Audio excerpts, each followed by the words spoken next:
Put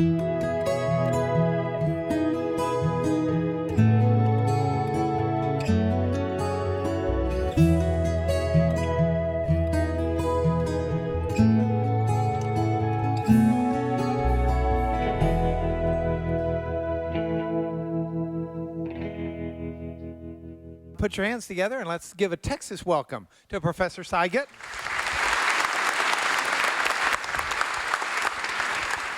Welcome. I'm very happy to spend this Sabbath in Houston, and I want to talk a little bit about the Philistines. The Philistines, who, according to the Bible, have a very bad rap. The word Philistine came into the English language with a very negative connotation. And what I want to talk to you about tonight is what happened to the Philistines. It's a project that I began many years ago with my colleague, Professor Trudy Dotan of the Hebrew University. We started way back in 1982, and we spent another 14 seasons on and off until 1996, and then left the field and planned something like 15 or 20 years for publication. So thus far, we have 144 articles published, 7 preliminary reports, 1 final report, and this year we have 6 more in press, the rest to follow in 2013 and 14. That's for my colleagues from the academic world. What I want to talk to you about tonight is what happened to the Philistines, what our concepts about them have been, and how our project has helped to change the understanding of the Philistines, and you'll tell me afterwards in your questions and answers whether or not I have succeeded. First of all, what do we know about the Philistines? What did we know before the Talmikna Ekron excavations began? We knew from the Egyptian texts, we knew something from the Bible, that the Philistines were called one of the tribes of the sea peoples. They came from the Aegean, they came from the west. They encountered the Egyptians in Libya and Egypt itself, and then eventually were settled on what we call the Philistine coast of Canaan, or present-day Israel, the southern coast of that country. And most historians and archaeologists, for many, many years, when they talked about the Philistines, wrote that they came around 1200 in BCE, and they lived in the Philistine coast in the major cities of Ashkelon and Gath and Ekron, and Gaza, and they disappeared about 1000 BCE at the time that we associated with the approach of the united monarchy of David and Solomon, and they seemed to disappear at that point.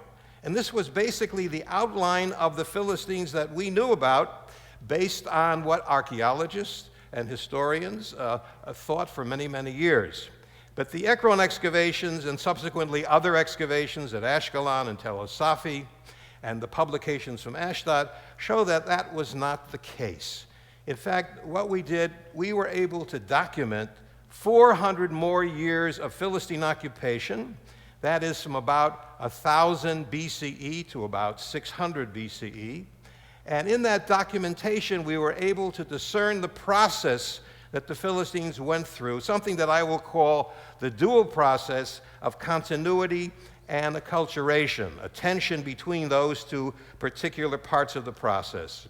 So all of this we were able to prove from our excavations, and then finally we came up with the idea or the thought of what happened to the Philistines after their 600 years of occupation in the Philistine coastal plain. And this is what our story is. This is how we've changed the perception of the Philistines. Now, we've changed it amongst academics, people who read our very exciting papers in various journals, but we haven't quite changed that perception in the general history books, because it takes a long time for this kind of documentation to get into the books that the general public reads. So you'll have to take my word that we've actually changed our understanding of who the Philistines were. They were not as negative a people as the Bible portrays, uncircumcised, violent, the worshiper of pagan gods. They were probably many of those things, but they were also a very sophisticated and highly technological society that eventually warped into tribes that came from the West, and over a period of time developed into very important industrialists, basically dealing with the olive oil industry. So this is what we knew about the Philistines before, and this is basically what I think we know about them today. Now, before we go any further, I want to answer a question that's always asked by people who listen to these lectures. Why did you choose a particular site to excavate? What were the reasons? Well, if we look at the map, you'll see where Ekron is, where the arrow is pointing. And one of the reasons that we chose the site to excavate, because it's on the border between the green and the brown, between the coastal plain where the Philistines settled and the brown area where the Israelites were living in the Shephelah, or the low hills of Judah. We wanted a site where there would be conflict. A border site would be a perfect place to see what the differences were between the Israelites, the Judeans, and the Philistines. That's one reason why we chose it. A second reason is that we were not just interested in what happened at one site, but we wanted to have a comparison with other sites in Philistia and with Judah. In other words, we wanted a regional project. And what was Ashdod, a famous Philistine site that had been excavated, so there was material from Ashdod. Ashkelon was going into the field when we began, and we could compare our materials with that excavated at Ashkelon. And then there were sites in the Israelite area like Gezer, which is being excavated today by Southwestern Baptist Theological Seminary. We had excavated there for 10 years in the 60s and 70s. And there were a host of other sites, Timnah, Lachish, Safi eventually, and Beit Shemesh. In other words, we had a group of Judean sites, and we had a group of Philistine sites that gave us a regional approach to whatever we found at Ekron. There were other reasons why we chose the site. Here you see an aerial view of the site before we really got going, and you'll see it's very flat on top. So there were three basic reasons why we chose this site. First of all, there was no overlay. In our survey, we found immediately that there was no Byzantine, no late Roman, no early Roman, no Hellenistic, no Persian overlays, that if, like other sites, like Gezer and other sites, if we had started to excavate, we would have had to spend several $1 million in 20 years excavating very carefully material that didn't bring us to the site to begin with. What we saw in our survey immediately was that the latest occupation of the site was in the 7th century. We could tell that from the sherds in our survey. So we could immediately not have to go through all those layers that didn't exist. We could immediately start with the period of the late Philistine period that brought us to this site. Another good reason is that if you look very carefully what the arrow is pointing, you'll see little white dots. And in our survey, we saw immediately that we could see the architectural plan of many parts of the site still very, very evident from the survey, which meant that we could start off not only excavating in the period we wanted to excavate, but we would have good architectural remains. And of course, another reason was that this site had never been excavated before. Many of you who are in the field who know the problem of chasing previous excavators like McAllister and other British and American archaeologists, you have to spend half your career at a site digging up the old digging up parts. And this was a pristine site. And all of these reasons put together brought us to the excavations at Tel Mikne. Now, let's go back and see why the mistake was made, why archaeologists and historians thought that the Philistines really only occupied the Philistine coastal plain in these major cities for about 200 years, and that around 1000 BCE, as I said before, they just were either occupied by another group or they were assimilated into one of the other major ethnic groups, the Phoenicians, the Israelites, etc., or the Canaanites. Well, one of the reasons was that after 1000 BCE, what had been identified during those early 200 years as Philistine material culture tended to disappear. This beautiful Mycenaean 3C1b pottery, which we all love, no longer. Or the Philistine bichrome pottery, which followed, also disappeared. And of course, the architectural remains that were typical of the Aegean West, this megaron-type building with a large entranceway and courtyard and a pillar center in this courtyard with a hearth, which you can see in the blow-up. All of these which give us the idea that these were Aegean affinities from the west. They no longer existed in any of these Philistine sites after 1000 BCE. And this is the reason why historians came up with this idea of about 1000 BCE, the Philistines had disappeared. Now, what was the real case? When we excavated for our 14 seasons, we found, first of all, that the city was divided into two parts. There was an upper city and a lower city, which began well into the Middle Bronze period, somewhere in the second millennium. And then eventually, the lower city, which is now in black, was destroyed and abandoned, and only the upper city was there. So we have a long picture, a long history of this site, which eventually came under the rule of the Philistines around 1200 BCE, when they destroyed the upper city, and here are some of the remains of the destruction. And the Philistines, we know from the Medinat Habu scenes, were the people that we expected to have destroyed this city. And they then resettled the upper city and the lower city around 1200 BCE. And then around 1000 BC, when they were supposed to disappear, they lost control of the lower city, which was destroyed. The upper city was only occupied from about 1000 to about 800 BCE. And then finally, in the 7th century, the Philistine city grew once again to include the upper and lower city. What we have here in these very simple colored top plans is an outline of the history of the city and an outline of Philistine existence from 1200 to about 600 BCE, just before the destruction in Jerusalem of the first Jewish temple. Now, you can see what we did here on this chronological chart. We documented under Ekron this additional 400 years, and then eventually other sites that had been excavated or were in the process of being excavated, they also came along to fill in. So we really led a whole group of other sites, and we've helped to establish a very secure historical period for the Philistines that lasts over 600 years. Now, all of this is very nice. I mean, it's good theory, and I assume that you believe what I've said, but I have to show you some of the proof, some of the excavations that will demonstrate what I've said. Here is a top plan of Tel Mikna Ekron, the last day that we had excavated. And you can see here how we've divided the Tel. This is field 1. It's in the northeast Acropolis. And then in the lower city, we have field 2 and field 3. This is part of the industrial area, which I'll show you in a few moments. And then in the center of the city, there is field 4, the elite area. These are all of the fields, the main fields that we excavated, and we're going to go through them very quickly, and I want to show you what we found to help demonstrate the ideas that I just presented to you about the existence of the Philistines.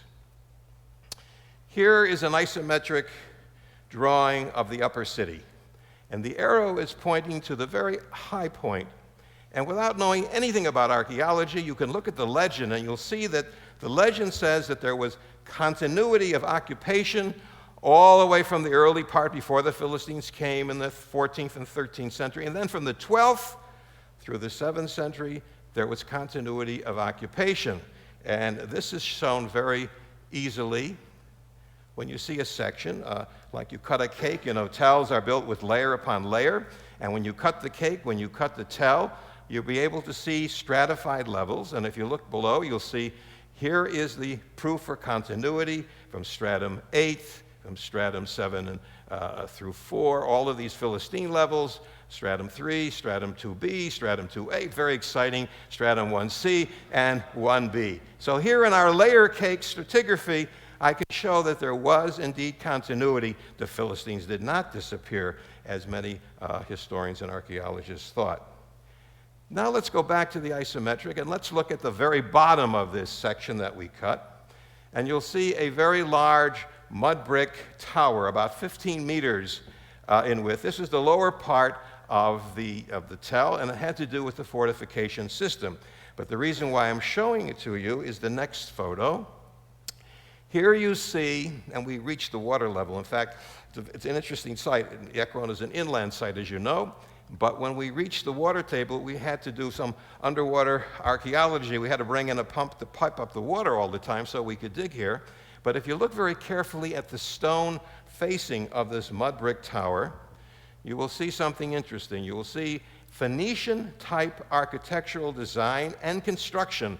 You'll see header stones, and you'll see stretcher. You'll see two different types of stone fronting, which really is Phoenician in type. And this is one of the first indications of the impact of other cultures, in this particular case of technology, on the Philistines. It begins the process of acculturation. And we'll see over and over again how the Philistines adapted to the impact of other cultures that they had to live with. We look through the other parts of this tell, and we find indications of other cultures and their impact. Here we have what we call a Lamelech store jar handle. I'm sure all of you can read that, but there's some English letters below. It says Lamelech Hebron, to the king of Hebron. Very, very typical of the 8th century Judean storage handles. And then one of the other pictures at the very end of the sequence in the 7th century, here we see a young lady excavating a room with all kinds of storage jars. And when the storage jars are put together, you'll see all different types here. This is just one room in a very large building. And if you look very carefully, I don't have the pointer here, but on the left-hand side, you'll see Phoenician jars. In the middle, you'll see Judean-type jars. Here is a wonderful example of various aspects of the process of acculturation, where all kinds of goods are coming from Phoenicia and from Judah to this Philistine site. So there's a great deal of contact between these two cultures. Now, the best part of my evidence is in what I call the lower city. This is where the industrial area is. This is where the elite area is. And if you look at this isometric, you will see that here we have the fortification wall. We have an entranceway with a 3-entryway gate. Then we have a street separating the northern and southern section. And if you look very carefully, you'll see in that street a sewer. Archaeologists are really garbage collectors. There's nothing better than finding a sewer with bones and all kinds of indications of what people ate and how they lived. And this sewer separates, as I said, two different parts of the olive oil industrial plant. And this is a room that we're going to be looking at because Ekron produced the largest olive oil production center ever excavated in any period in antiquity. And I'll tell you more about that in a minute. And this is one of the reasons why at the very end of Philistine existence, the city developed into this large industrial complex. And this is what happened to the Sea Peoples who came as immigrants from the West in the 12th century. By the 7th century, they had developed into very important industrialists. Now, why did this happen? It didn't necessarily happen because the Philistines suddenly decided to produce olive oil. It really happened because they were affected by another culture, the Assyrians. The Assyrians were the bad nation, so to speak, of the end of the Iron Age, of the end of the First Temple, of the biblical period. And here we see in the yellow, you'll see the first indication, the first textual indication of the existence of Ekron outside the Bible. And this relief indicates the Assyrian soldiers attacking the city of Ekron. We don't have to guess what's going on because there's a caption. And this comes from the palace of Sargon II, the Assyrian king, and it gives us some idea of what's happening. Sargon conquered Ekron, and as a result, Ekron became a vassal city-state of the Assyrian Empire. And as such, it grew into this large industrial complex. Now, in order to really understand what was going on in the 7th century, we need some basic history points. Here you see the outline of the NEO-ASSYRIAN Empire. And this is really the first classic empire in history. We talk about the Egyptian Empire, it was not an empire. We talk about the Hittite Empire, it was not an empire. What made this an empire was three elements in the structure of this NEO-ASSYRIAN Empire. Namely, the Assyrians created a bureaucracy that allowed them to govern from the capital cities in Nineveh to all of the cities that they controlled on the periphery along the eastern Mediterranean basin or in the Levant.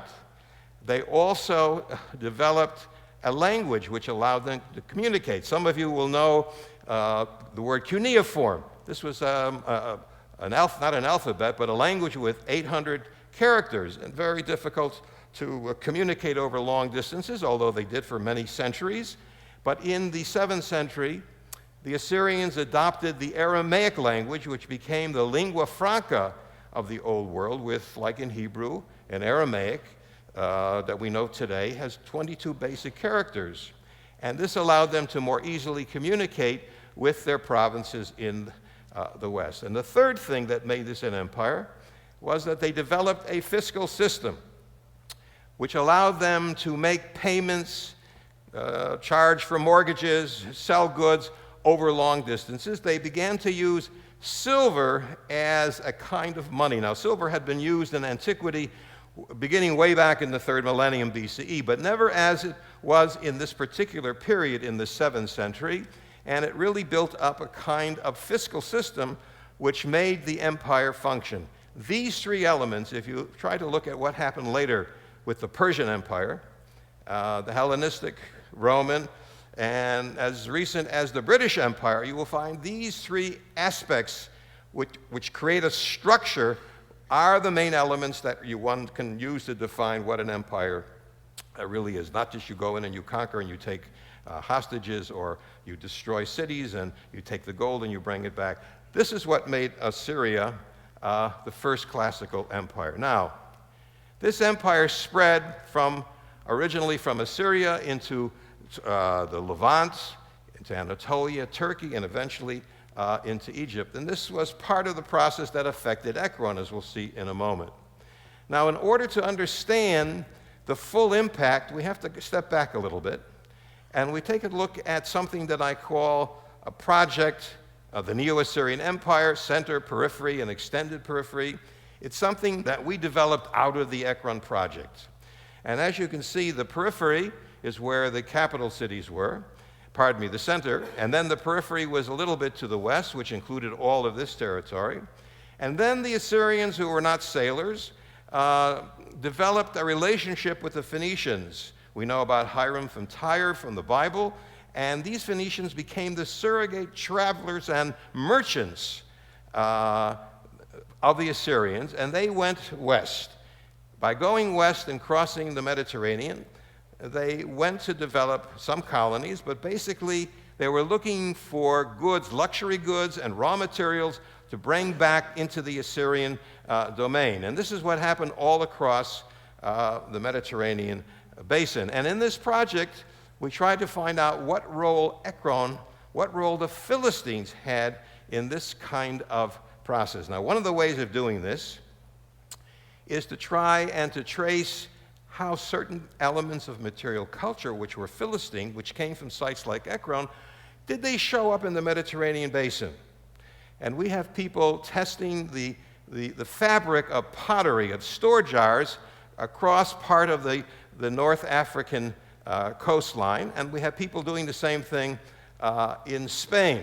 Unfortunately, because of the Arab Spring, many of our researchers couldn't go into Carthage. I was at Carthage about 9 years ago and developed a relationship with the people there, and we then sent other people to do the testing. But right now, that project is a bit on hold. But we will be able to see how certain elements of Philistine and Ekron material culture went west.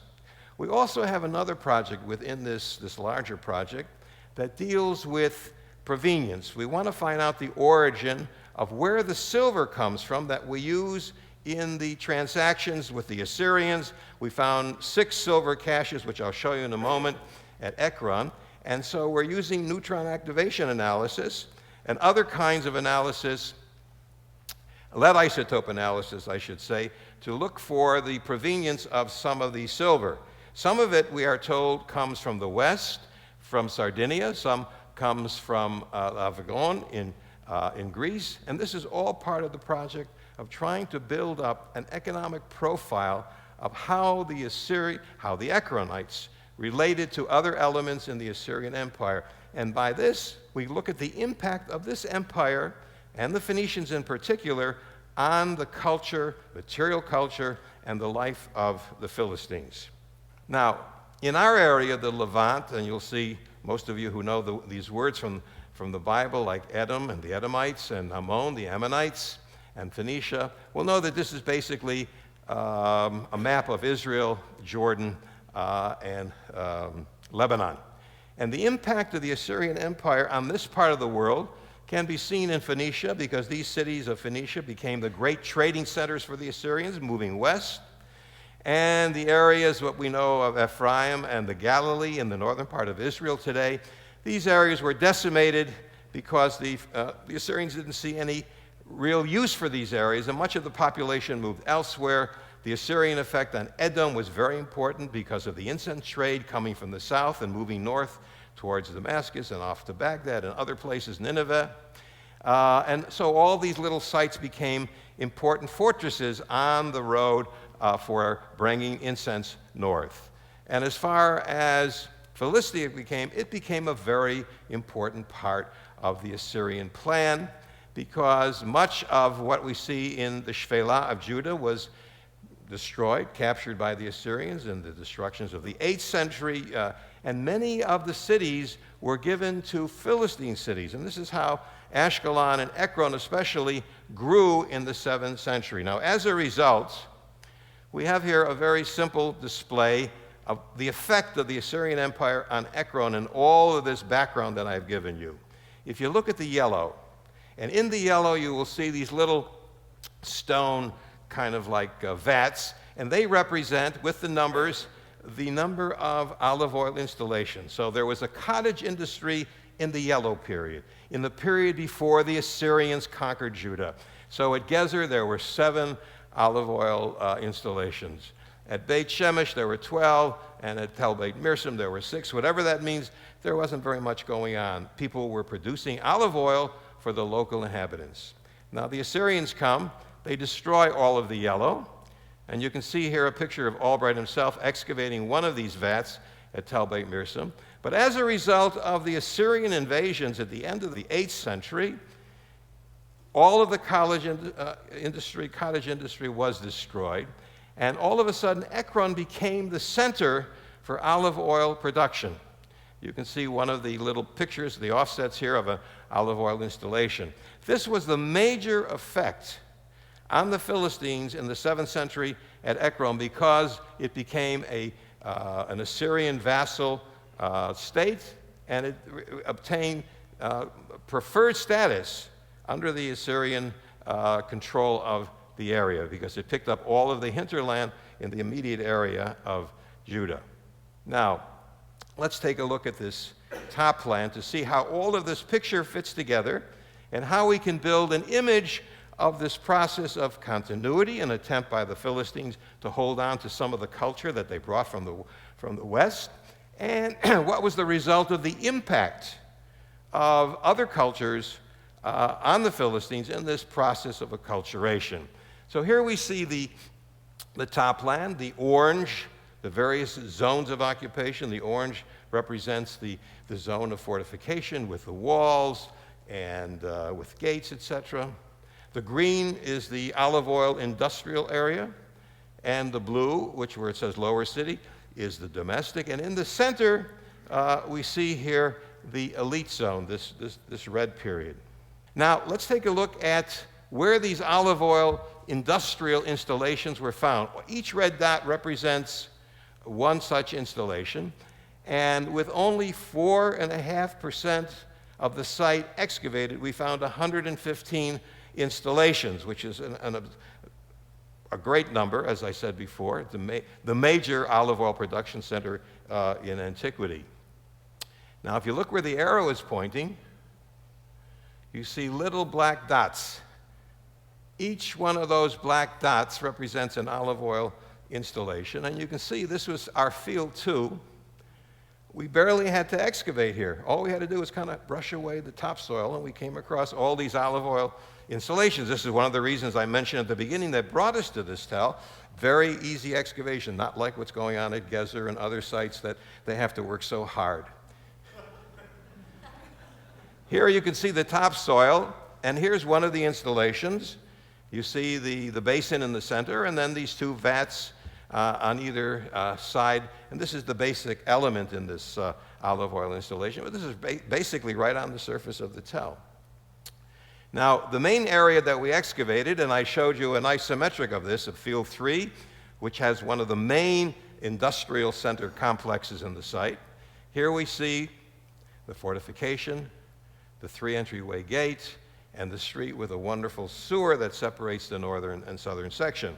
Now, if we look at just one of these buildings, this one here, we'll see, if you look very carefully at the top of the slide, that's the surface of the tell.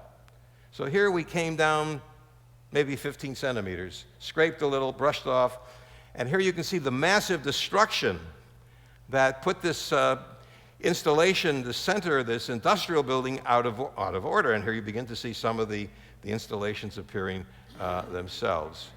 Now, this is one room. This is one olive oil industrial plant. And if you look again, we have the basin and separated with 2 vats, one on either side. And we have these stone weights that were used in the process of making olive oil. And if you see, look very carefully, you'll see those black spots. This whole area was destroyed, and the wooden beams that were used in the olive oil pressing were totally burnt, except for this little ash that we found as the remains. Now, this is the reconstruction, and here you see again the basin. A stone roller was put in, and the olives were crushed, creating the first oil. Then the pulp was put into these straw baskets, one piled on top of the other. The wooden beam, which no longer exists, was then pressed down, and at the very end of the wooden beam, you see these stone weights, these perforated stone weights. The one thing we learned about this, besides the capacity of each one of these installations, was that the Philistines were very strong people, because when we went to replicate this particular installation in 3 different parts of different museums, as well as at the kibbutz that we were working at, we couldn't lift up the stones because they were just too heavy. They were 125, 150 kilos. So we had to go down to the corner of the summit where we were working, the juncture where there was a gas station, and we got one of these hydraulic pumps, and we brought it back to the site, and we pumped it up so we could lift up the stones, and finally we were able to attach them to the wooden beam, and then we pressed our oil.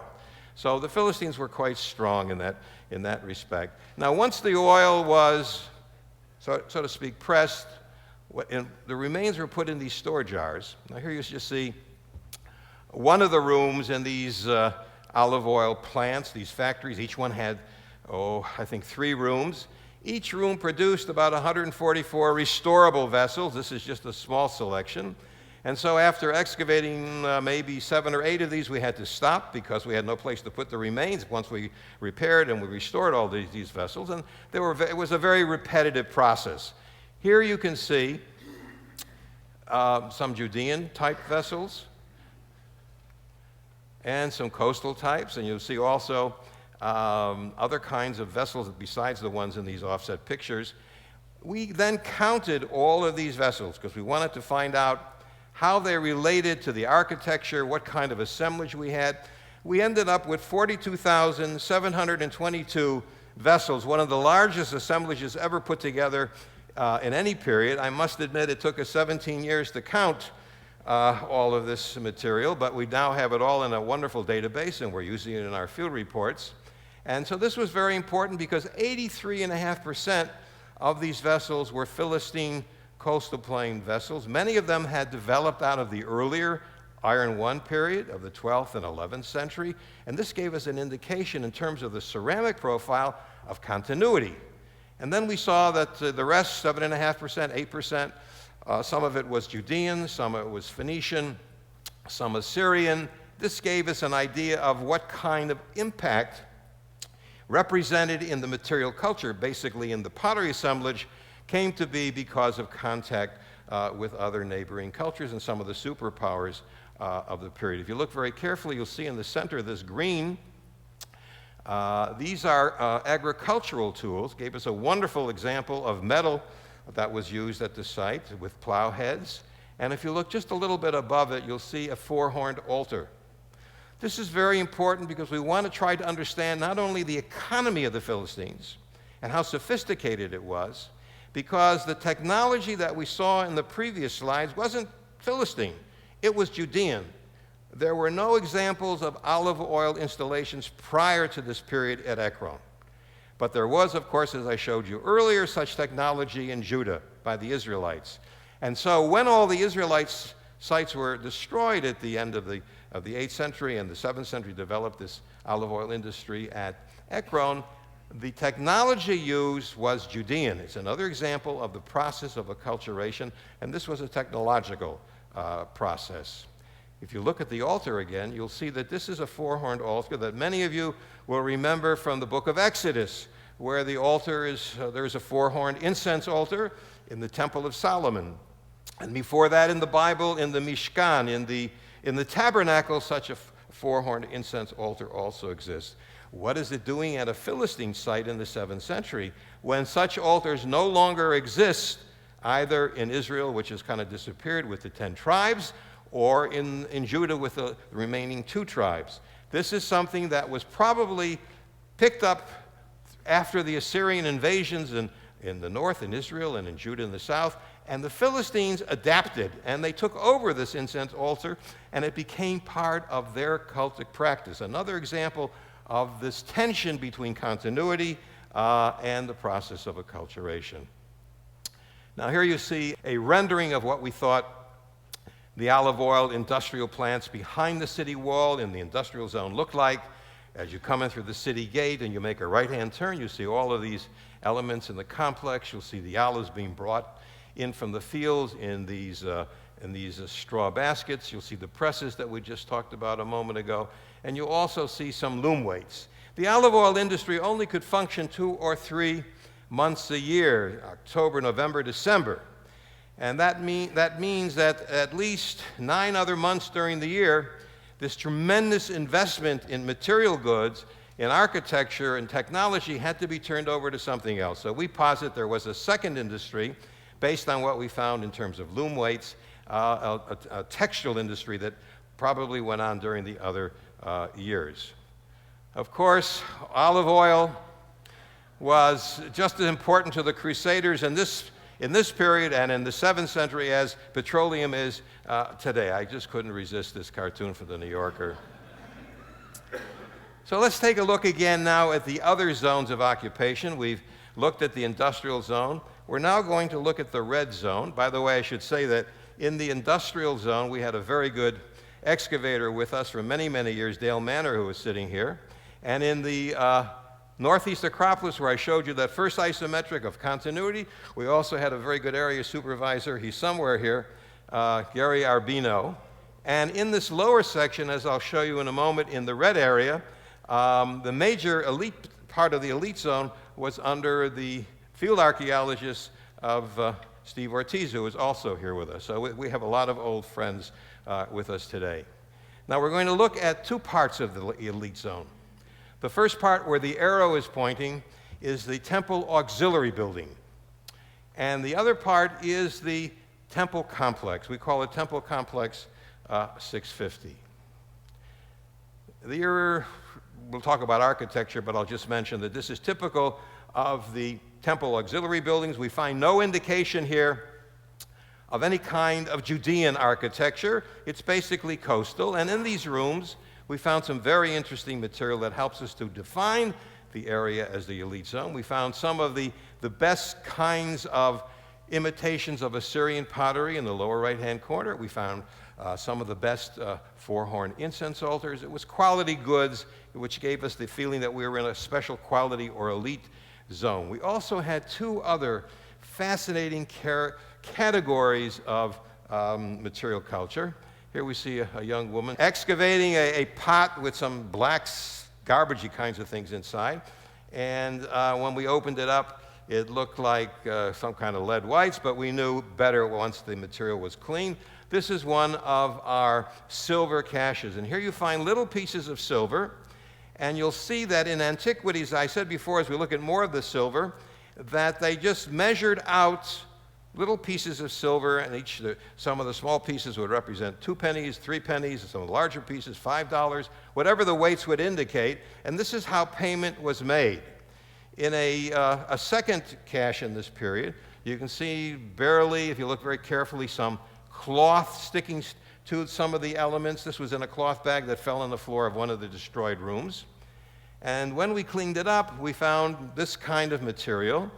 The first one on the top is a silver ingot. Here we see a piece of silver with a cut mark in the middle, which we call hack silver, to hack a piece off. And then we find all kinds of pieces of jewelry no longer used as jewelry because the pieces are broken and really only had a value in terms of their silver content. Now, we also had a very important second category of evidence, and that is writing. Here we see 1, 2, 3, 4. These 4 pieces or examples of script found in this particular part of the building. Now, the first one, I know you can read all of this, but perhaps people in the back can't see it as well, so I'll read it for you. It says Kodesh, which is the word holy, sanctified. This was found on one side of a very large store jar, and on the other side, we found the word La'asherat, to the goddess Asherah. It's the first indication of a god or goddess being worshipped at the site. And those of you who remember something from the Bible will know that Asherah is one of the bad things that the Judeans and Israelites were not supposed to worship, because it was the symbol or the sign was a pole, a wooden pole. It was a very pagan kind of worship.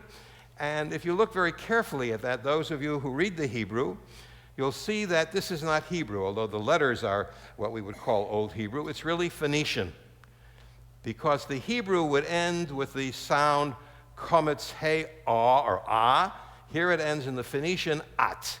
Another indication of the Phoenician influence, not only on cult or religion, but actually on the writing itself. This is a very important inscription, and we found 4 other such inscriptions at other places in the Tell.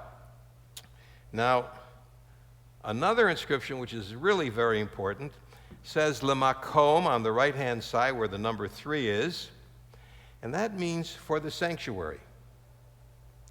And then on the other side of the store jar, we found an X with 3 lines below it, 3 horizontal lines. And the X probably indicates truma, which you know from the Bible is food set aside for the priesthood, sometimes in a 10% economy. And then underneath, there are 3 lines in the Phoenician counting system, 10, 20, and 30. So 30 units were set aside for the priests, for the temple. Very, very important, because it began to give us an idea that there must be a temple somewhere on the site.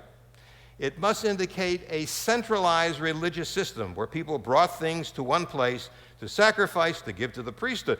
If we had a priesthood, we had a very well-developed cultic practice. Now, if we think back, I didn't mention this before, but I showed you a couple 4-horned altars. We had 17 4-horned altars found all over the Tell, which means whatever the altars were being used for, whatever you did, you could do that almost anywhere on the Tell. You could do it in the fortification system, you could do it in the olive oil industry center, you could do it in the elite zone, representing a decentralized system of religious practice. You could do it anywhere. You could do it in the synagogue, you could do it in the church, you could do it at home.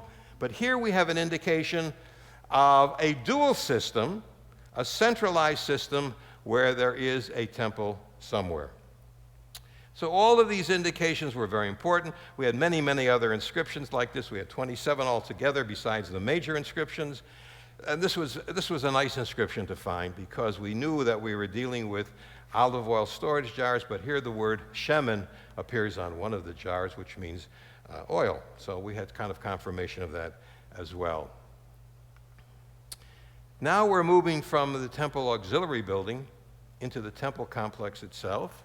And Steve Ortiz was the field archaeologist for this very important part of our excavation. And Steve, it will be published soon, I guarantee it.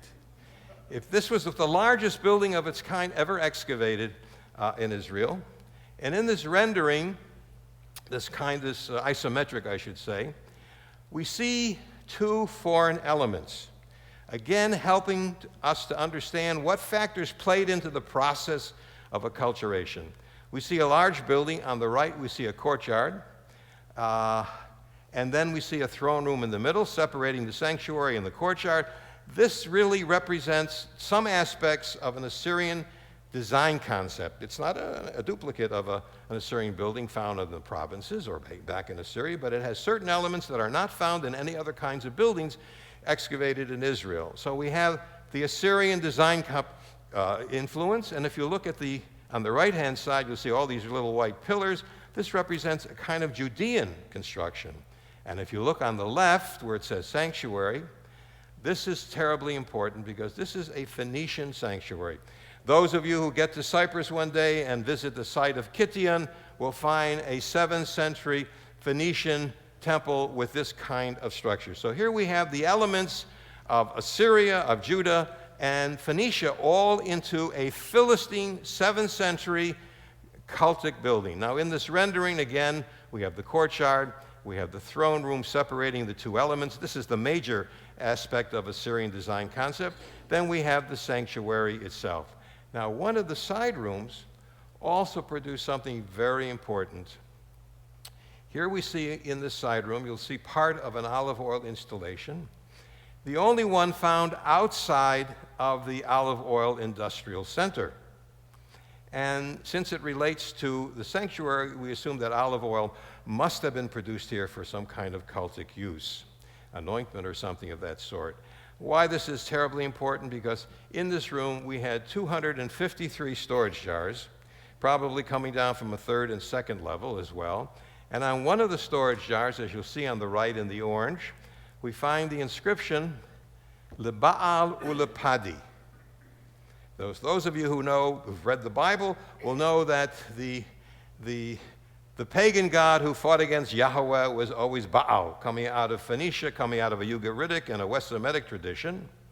And so here we see the head of a pantheon. Baal was the head of the Canaanite pantheon.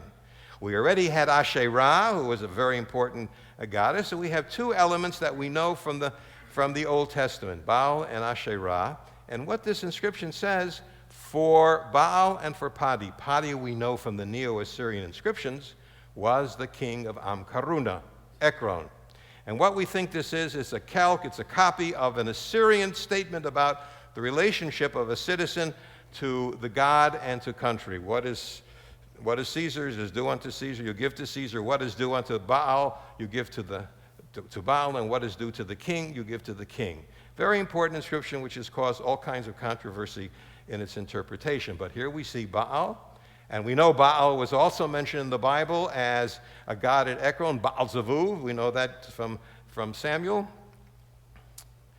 And what else was we found in this wonderful area? We found a complex of all kinds of artifacts which represent different cultures, a combination of a figurine, a fertility goddess of some sorts with a kind of Phoenician Egyptizing headdress. We also found this wonderful ivory piece of a princess in an Egyptian kind of motif.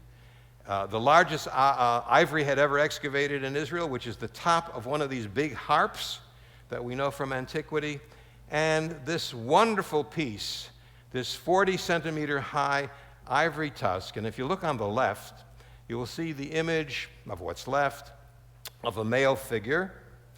And then if you look on the right, you'll see, this comes off the side of this ivory piece from an elephant tusk.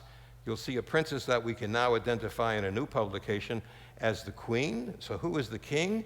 Well, we don't have to guess, because on the right-hand side, we have the hieroglyphic, we have the cartouche of the Egyptian king Merneftach. Now, those of you who know something about Egyptian history will say this is in a 7th century destruction. Merneftach was a 13th century Egyptian king. There's quite a difference in the period. And we think that based on the booty texts of the Assyrian kings who went into Egypt and raided these mortuary temples and sanctuaries and brought back these kinds of artifacts into the provinces and into the home country, we have an example of the kinds of materials that came from Egypt in the 7th century. And this is also now in the process of publication. All of these artifacts are part of what we found in the side rooms of the sanctuary. This is the last example I'll show you. On the left is a small amulet, a Ptah Ptahus, the Egyptian god of craftsmen, and then on the right is a wonderful golden uraeus, the kind of cobra you would see coming out of the headdress of an Egyptian pharaoh. So all of these represent different aspects of different cultures that somehow had been brought to this Philistine cultic center in the elite zone. The sanctuary itself also has all kinds of interesting cultural phenomena. We have this large entranceway here with water pits as you walk in to wash your hands, I suppose. And then we have these round column bases, which are not typical of Judean structure in the Iron Age, but they are more typical of Aegean construction because they're round and not rectangular or square. And then we go to the Holy of Holies at the end of the sanctuary. And this is a fascinating structure which Steve excavated. And here, just as in the rendering, you'll see the entrance to the throne room, the water pits, the round basins, and the capital, the sanctuary itself. And one of the stones that fell out of the wall of the sanctuary is also significant because, as you can see in the center, we have the sign, a very similar sign to that of the goddess, the Assyrian goddess Ishtar, in the temple itself. And in the sanctuary part, the Holy of Holies, we found this bronze spit and a very interesting figurine. Those of you who know something about cult practice in the Bible, in an archaeology, will know that whenever you find figurines, people say, aha, we found a cultic part. But this is the only figurine, to my knowledge, that was ever found in the Levant in a sanctuary. We call it a sanctuary because of the architectural design which I showed you, and we also call it a sanctuary because we have an inscription that says it is a sanctuary. That's very good. So this is a very, very important figurine. It's Phoenician, by the way, and you find these kinds of figurines all up and down the Mediterranean. Another example of all kinds of cultural impact on the Philistines.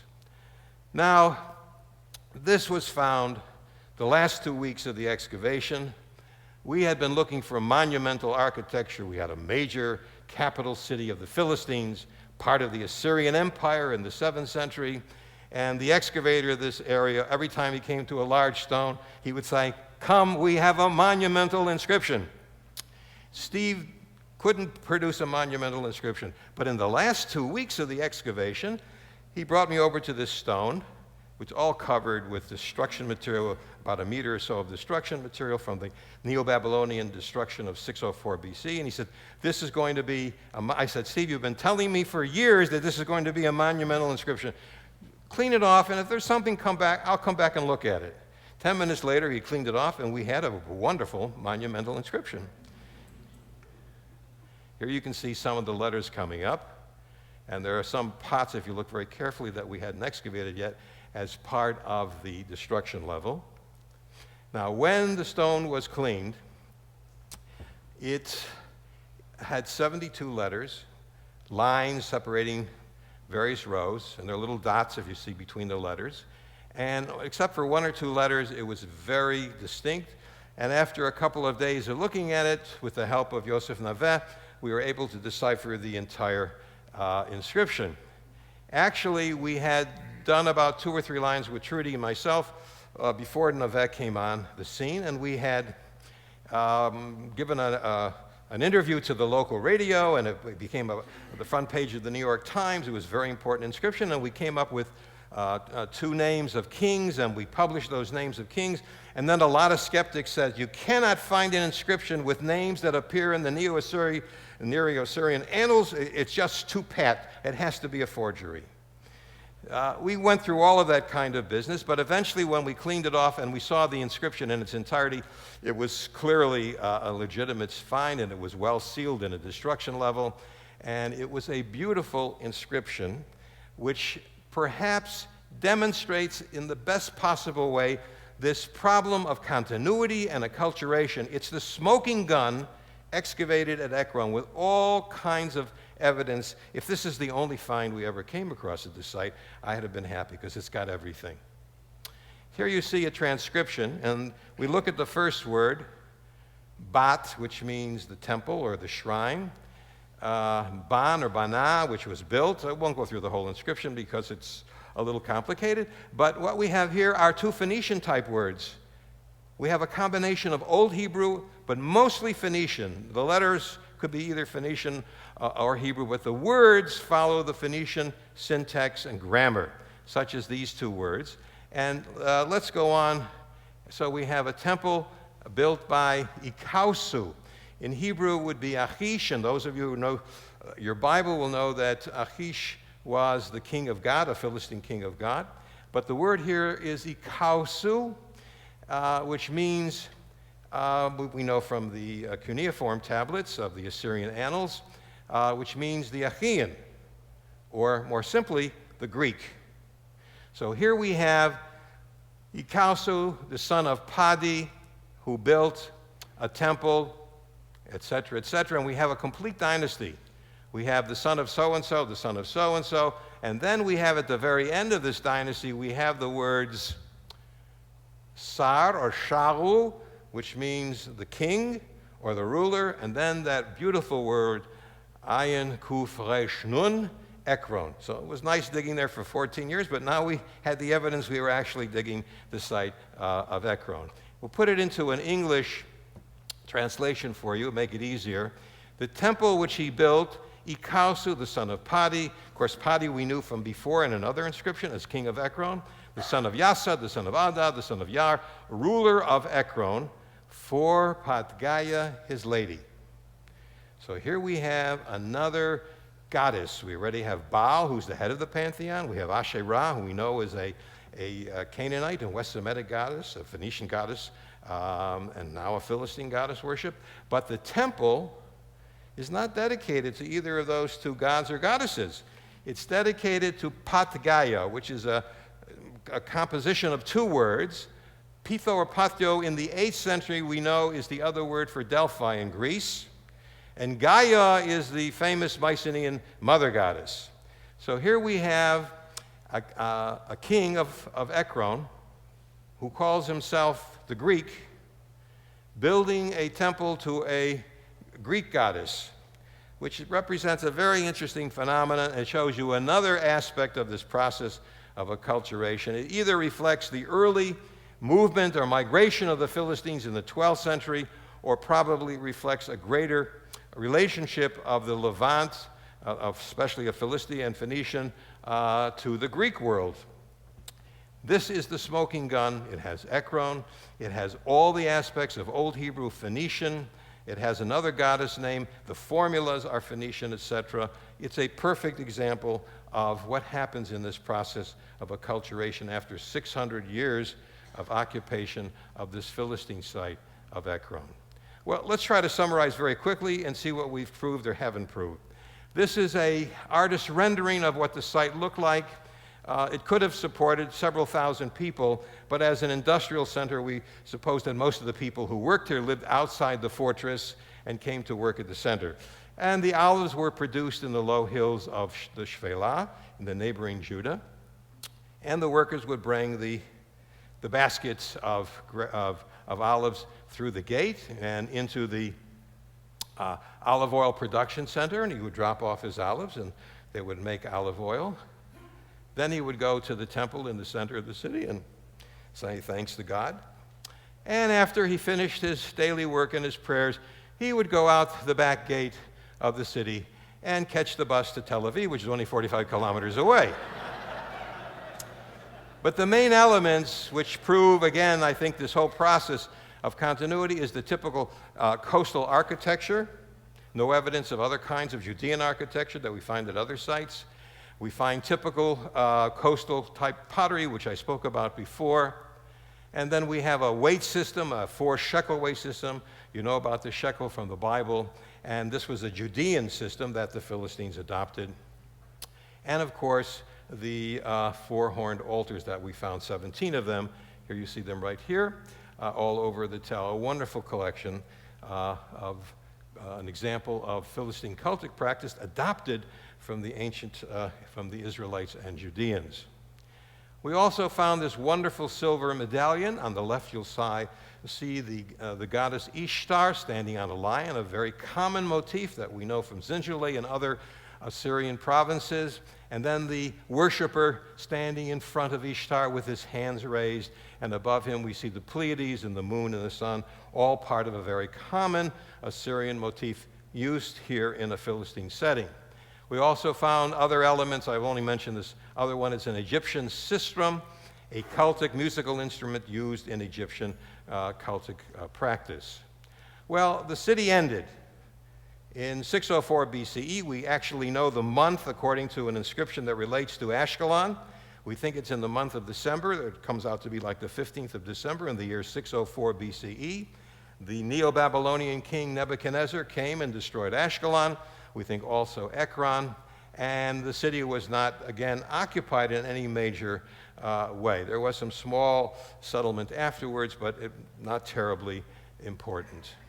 So what happened to the Philistines after all this occupation and going through this dual process of struggling with continuity and acculturation? We know the city was Philistine in the 7th century because we have Assyrian texts that say the Assyrian army and the king came to an area called Philistia, and they attacked cities that were Philistine cities, and the people who lived in these cities were called Philistines, using, of course, the Assyrian words for these, what we use in English. So we know that this was definitely a Philistine area. But what happened to them afterwards? And we gained some insight from this last slide that I'll show you. Here we have an inscription, an Aramaic inscription, called the King Adon inscription.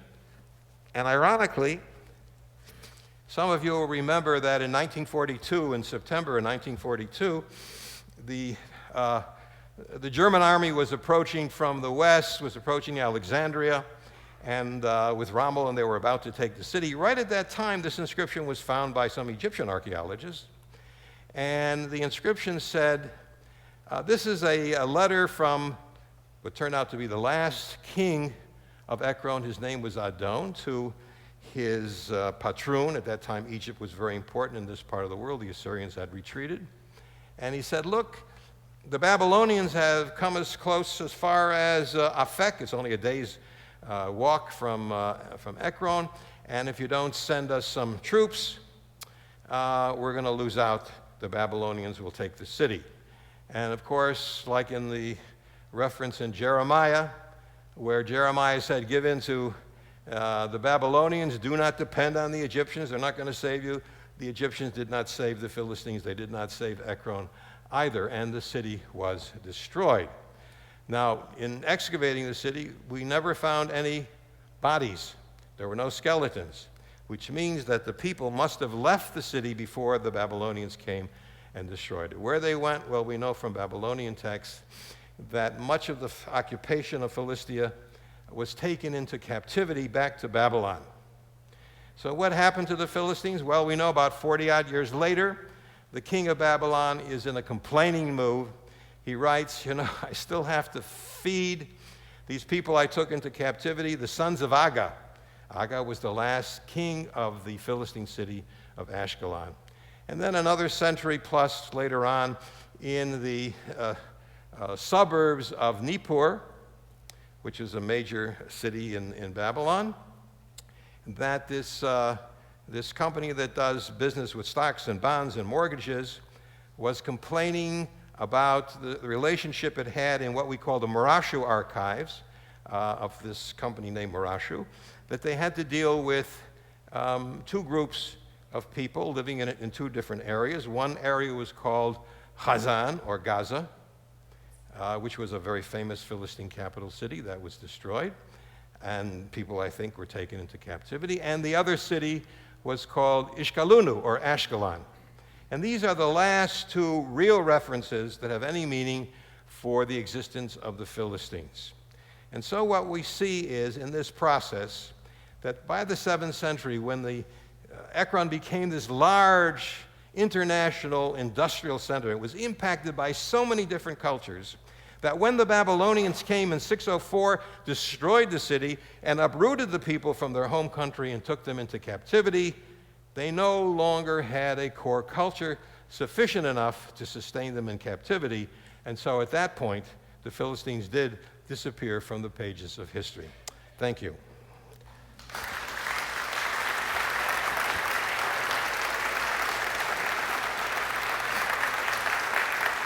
This evening, you've been treated to what I consider to be some of the best of what archaeology has to contribute to a better understanding and enriched understanding of the Bible. And in this case, particularly about one of the people groups, the Philistines, who were close neighbors, in many ways cousins, who were immersed and integrated into Israelite society, but in many ways in an invisible way when we think about it from the perspective of the biblical text.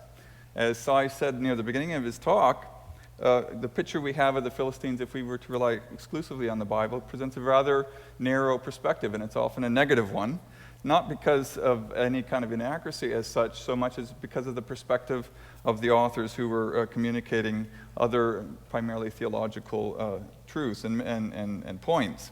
But archaeology gives us much broader perspective, and often inadvertent, the little artifacts that you find on an excavation, fragments of whether it be pottery or even more dramatic discoveries like figurines or inscriptions, but still fragments of information that together in a kind of large mosaic, a large puzzle, as archaeologists begin to piece it together, begin to give us a profoundly enriched, nuanced or textured picture of these ancient peoples who have disappeared from historical memory in many ways. For the various reasons, including those that you heard Sai describe this evening. So this is one of the things that I think is really significant. It may easily be lost, the significance of that, in listening to some of the detail of the kind of presentation that we heard this evening. But it represents really the best of what archaeology can contribute.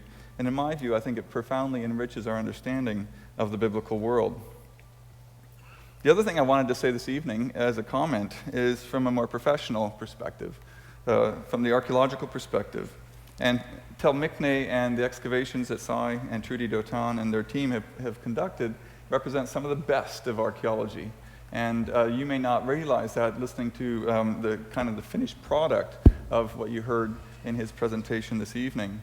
But archaeology as a field exercise, as an enterprise, is a vast undertaking that takes decades. In fact, the Tel Mikne excavation's been going on for more than 2 decades, I think, in terms of the primary field component of it, involving dozens, if not hundreds of people.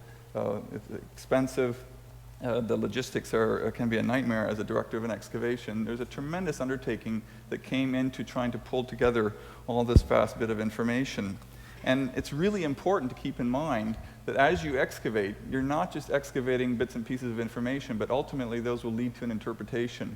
And so the quality of how you excavate becomes very, very important. And it also has to do with what we in archaeology tend to just sort of loosely or flippantly refer to as the only science or discipline that shoots its informers or that destroys its evidence as it proceeds.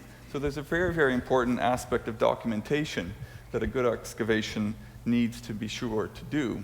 And the Tel Mikne excavations in many ways are an exemplar of this, both in their field techniques, their recording systems, and their publication record, something that we as archaeologists don't always have as good a record as we'd like to claim, and that is presenting our information to the public in a way that is both timely, prompt, and accessible. And the Tel Mikne excavations have done that. As an example of the rigor, a personal touch, I'm sure Sai won't remember this, but when I was a teenage college student and was on a tour to their site, this was early on in the goings of excavating material about the Philistines, and I was all excited we were getting to see this great project, and I came running up to him, and I asked him, and they have this pottery. We saw a slide of some of the so-called Mycenaean 3C pottery or Philistine monochrome, Philistine bichrome pottery. And I asked him, well, do you have any sherds that you throw away? Because I wanted to have a piece that I could take home so that I could say, well, this is a piece of Philistine pottery. And so I said, well, we keep everything. Sorry. And I'll never forget that. But it was a personal moment for me, but it was also indicative of the kind of rigor that they apply to their field technique. Not only do they systematically collect everything, but they kept it as part of that documentation process, but also so that others could go back and work through that material independently, perhaps, in future generations of scholarship. Because the interpretive process means that you're invariably going to have competing, contested, differing views of interpretation. And that is, in fact, now the case where we are in the field of the study of the Philistines and other Iron Age cultures. There is now a vigorous, lively debate about various aspects of its history, of its culture, and its impact. And good excavation projects like the one we've heard about this evening not only give us the great results and those and insights that we get as they relate to the biblical world, but they also will mean that for next generations of scholars, there will be an opportunity for people to go back, revisit as our knowledge improves, and to revisit some of the interpretations that have been made, and to potentially come up with not only better understandings, but also perhaps correct interpretations that have been made in previous generations.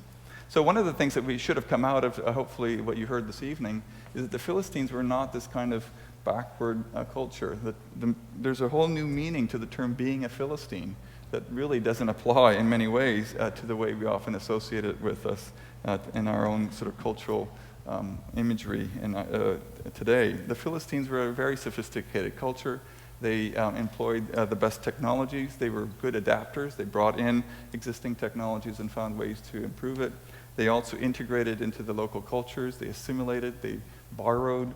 And in many ways subtly turned some of those various aspects into a kind of composite culture that they made their own.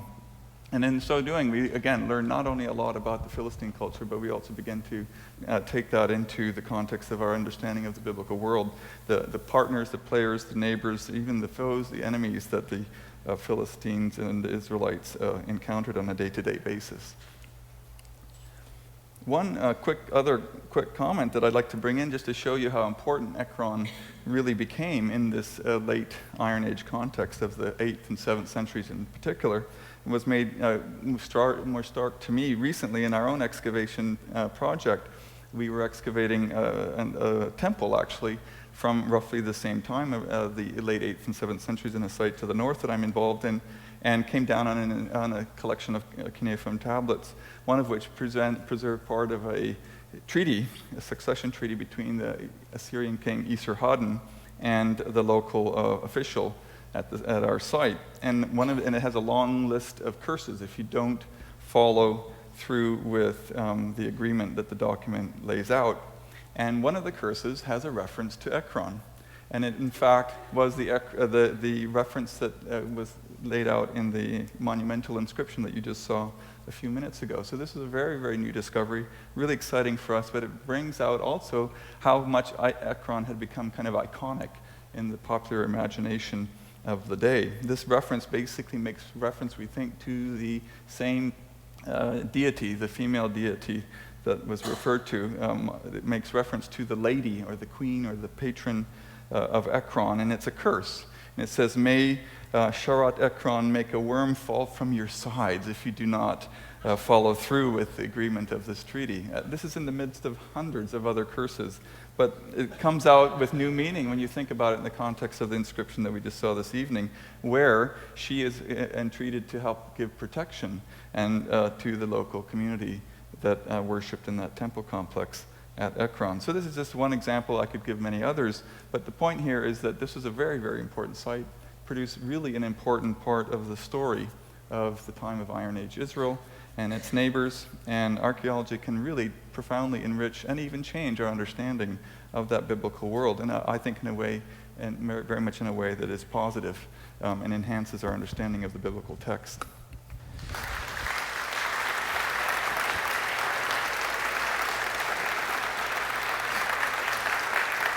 It was about 4 o'clock this afternoon. I was in the hotel pool playing shark with my kids. And one of the things they like doing is where I go into the water and I try to grab their feet and I'm the shark. Well, because I spent time with my family, we were at the aquarium this afternoon, I didn't make the scholars' lunch. And because I didn't make the scholars' lunch, I got the short straw and I found out that they decided that I was going to give the response to Cy. There is a connection there between playing shark and the sharks that were at the scholarly lunch here. Unlike my colleague Tim, I'm not going to come up here and throw a curse on Ekron or Psi. As a student of Psi's and working at Talmikne for several years, I just have some condemnation. But some things I want to talk about Tim. One of the things that Tim pointed out with Psi is his careful scholarship. And as a student working at the Albright, working at Talmikne, I can attest to this. When he said he measured every single store jar, he measured every single store jar. I remember, I called them fights. Psi called them arguments of locus sheets where we're defining what's the difference between circular and round. In Psi's mind, there is a difference, and he would show you with over 7,000 pots which ones are circular and which ones are round. We would argue what is a pebbly surface versus a gravelly surface. And in the locus sheet, he knew the definition, and he can point out on each of these surfaces which one is pebbly and which one is gravelly. And because of that, when Psi gives a presentation, it is very thorough. You know that it's based on scholarship, years of research, years of reasoning. But I did jot some things down that I would like to comment.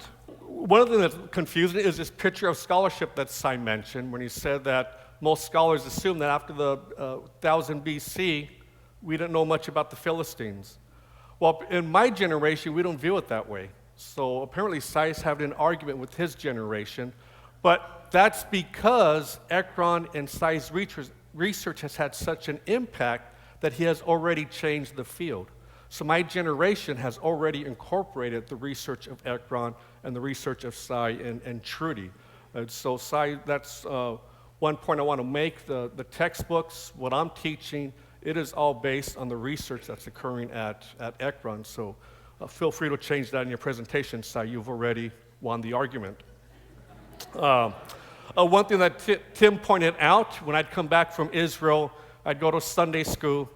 They'd always ask me, well, what are you doing with the Bible? Are you proving the Bible? Are you looking at the Israelites? And I'd say, no, I'm studying the Philistines. I've been working on the Philistines. And there'd be this disappointment. I'd say, you don't understand. The Philistine research is the wave of biblical scholarship. It's what's going on in the Philistine coast that is helping us define what's going on up in the hill country with the Israelites.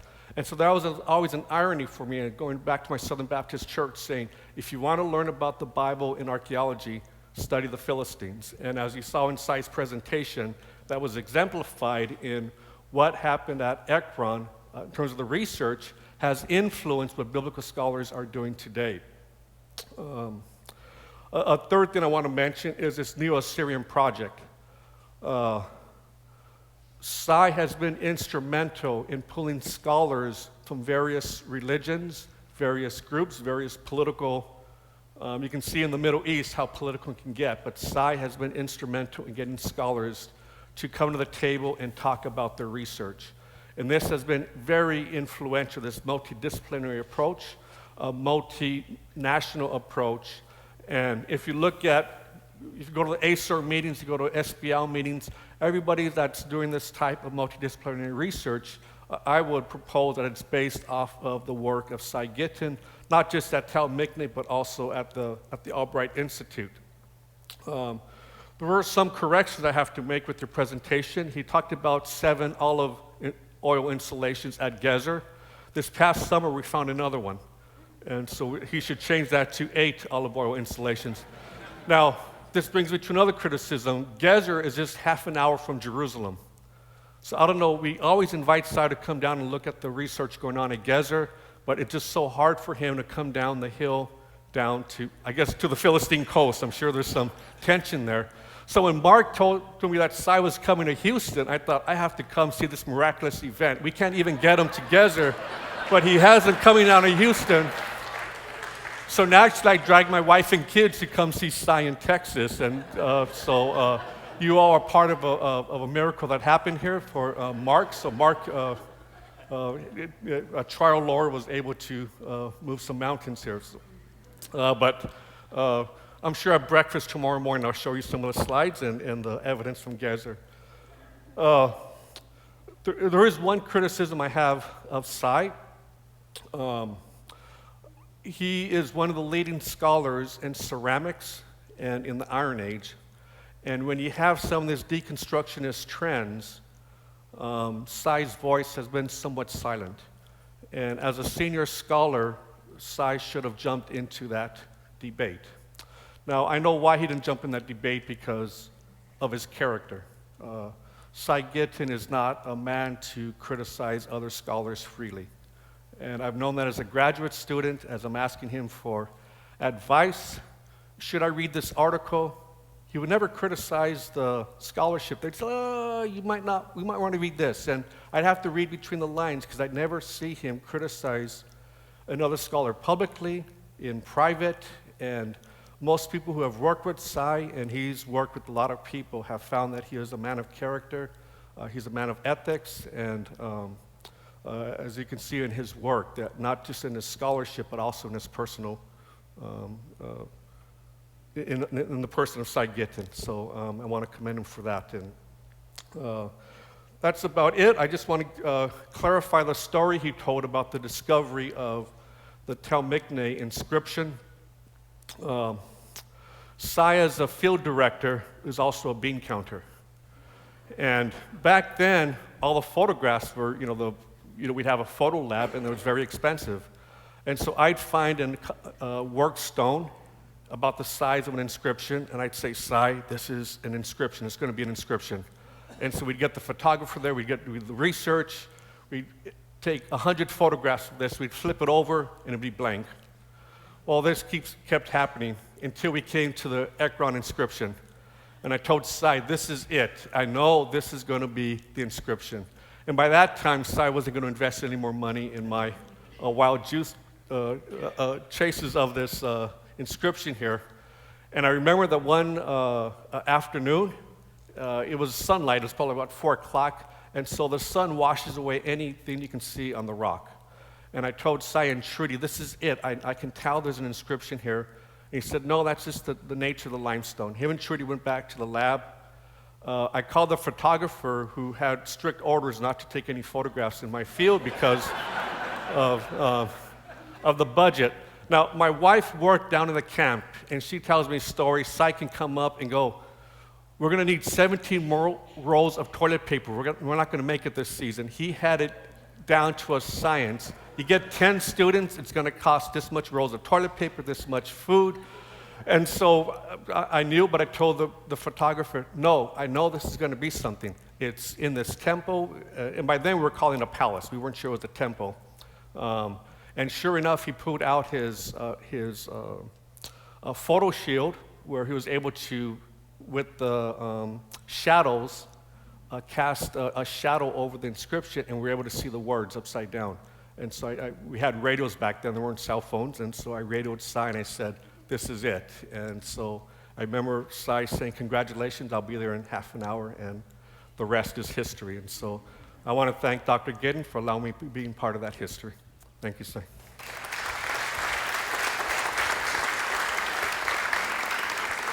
I give a reply not as an archaeologist. I give a reply as just a fellow who loves to read the Bible and study and teach it and then look at things as a trial lawyer. So here's my response. I do think there's a great tendency among those of us who at least go to church with me, and certainly as I grew up in church, there's a great tendency of us to think of the Philistines in terms of the bad guys. We think the story of Samson and Delilah, and I listened to tonight, and I think, of course, Samson was enticed by the allure of this international sophisticated foreigner who probably had makeup as delightful as her bichromal pottery, which compared to the dismally blah pottery of the Israelite women, no doubt inflamed great passion and desire on behalf of Samson as he went chasing Delilah. I'm reminded in that same sense, though, of the interactions between the two cultures, which the Bible story tells us was clearly there. It was clearly there not only for David to fight Goliath, but it was there for David to go live among the Philistines when he was on the outs with King Saul. So the Bible's very clear in conveying this same acculturalization between the different groups. I also approach this appreciating the Bible in its historical sense as well. If you go back, if you've been in our class, as we've been studying through the Old Testament, you'll recall how during the Assyrian Empire's expansion, there were periods where Judah would try to entice its neighbors into joining it into an anti-Assyrian rebellion.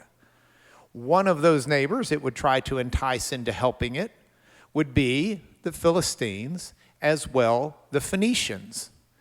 I was thinking about Sai's slide that showed the trade coming from those coastal towns for the NEO-ASSYRIAN EMPIRE, and how the Assyrians weren't the sailors were the Phoenicians, and to some degree, at least sailing from the ports of the Philistines.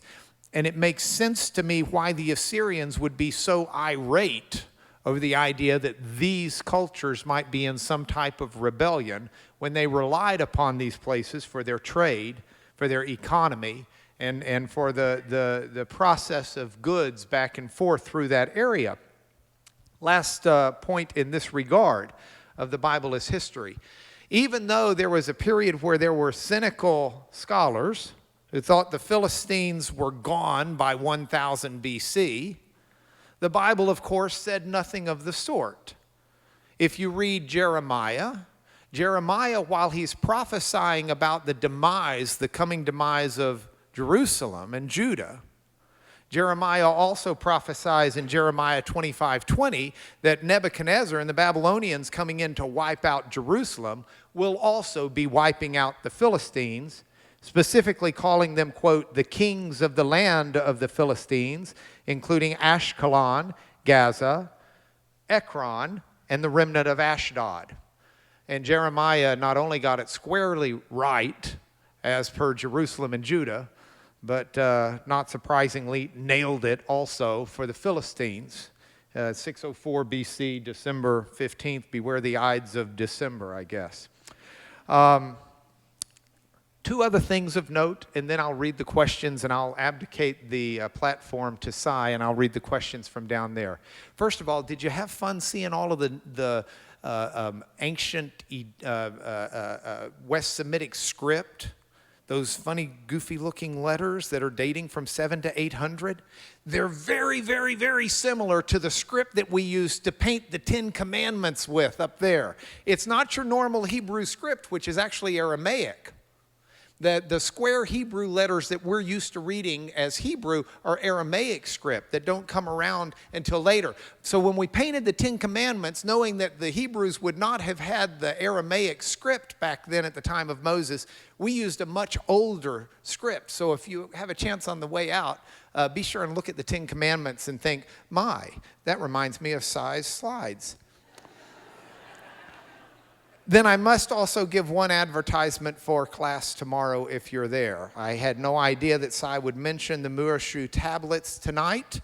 Those were the tablets. The Murashu family was the equivalent of a banking family and in Babylon. And those tablets are pretty safely dated. At the time, it was under Persian control, but in the mid-5th century BC.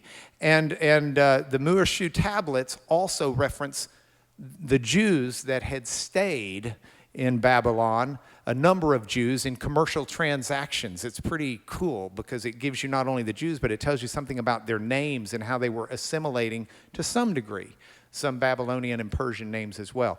That's a freebie enticement to tell you, come to class tomorrow, you can learn more. We do have a couple of questions from the audience.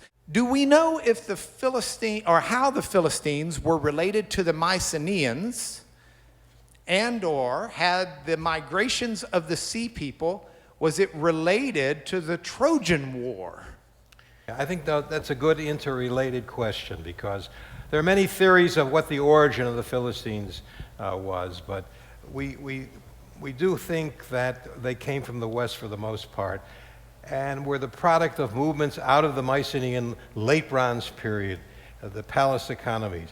And we even named their first period of their pottery Mycenaean 3C1 B. So there was a relationship, and the destruction of Troy, Troy 7A, also relates to the migration. The destruction of other cities in the Levant, like Ugarit, a very important destruction, also relates to the sea peoples. And in the inscription that I showed, we have the goddess Patgaia, and Gaia is the mother goddess of the Mycenaean mother god. There's all kinds of relationships that we could discuss.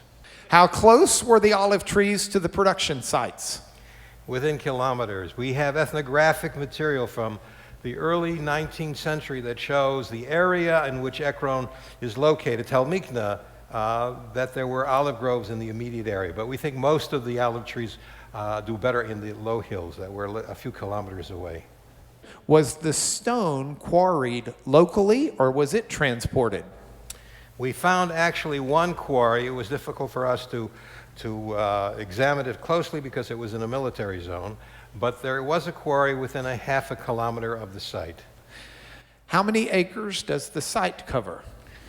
Originally, we thought the upper and lower city together was 10 and 40 acres. That would be 50 acres, but recently we've expanded the site northward, and we're almost at 85 acres because we found remnants of one of the walls in the wadi that we have to publish a new top plan of the site, which wasn't reflected in the lecture. And to put that into comparison mode, that's a pretty big site for back then. 85 acres is huge for this period. Gezer, I think, was something like 27 acres. The top of Hatzor was 15. Dan was 40 acres. Lachish was in the high 20s. Do you have any idea why Babylon destroyed Ekron instead of keeping it intact to produce olive oil? That's an excellent question. We've been asking ourselves that question for years. And I once consulted Dam Damaya from Petersburg, St. Petersburg in Russia, who is the specialist in the Babylonian culture. And he said, this was his idea, and he published it mentioning Ekron in the process, that the Babylonians were not very sophisticated. They didn't care about the production center. They had only one goal in mind, and that was Egypt. And they were destroying the bases along the way, whether it was Ashkelon or Ekron. They were not really interested. They gave up a wonderful production center that produced surpluses, that produced taxes, but they destroyed it. All right. I want you to join me in thanking again Cy Gitin.